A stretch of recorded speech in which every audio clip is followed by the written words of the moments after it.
Fistula आणि फोड म्हणजे बेंड पेरियनल ॲब्सेस यात फरक काय? फोड फुटला आणि फिस्टुला संपला हे खूप मोठा गैरसमज आहे.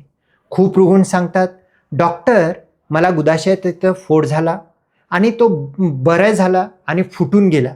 काही दिवसामध्ये पुन्हा पू येतो, वेदना होतात, ओलसरपणा जाणवतो.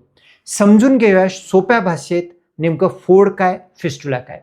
फोड किंवा ॲब्सेस म्हणजे तिथला साठलेला इन्फेक्शन, पू भरलेली एक गाठ किंवा पिशवी.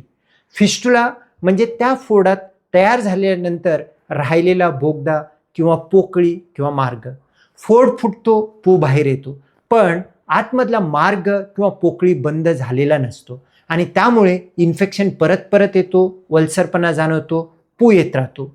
फोड फुटला म्हणून पूर्ण फिस्टुला बरं होत नाही. जर फोड झालेला असेल तर फिस्टुला पण आहे का बघणं आणि फोडीसोबत फिस्टुलाचं पण ट्रीटमेंट करणं, किंवा फोड बरा झाला त्यानंतर वारंवार पाणी येत असेल, काही लक्षणं येत असेल, दुर्लक्ष न करता एक एक्सपर्टला दाखवणं, जेणेकरून तो जर का फिस्टुला असेल त्याचं लवकर डायग्नोसिस, प्रॉपर डायग्नोसिस जर का झालं, सोपी आणि सुरक्षित आणि प्रॉपर परमनंट क्युअर केल्या जाऊ शकतो.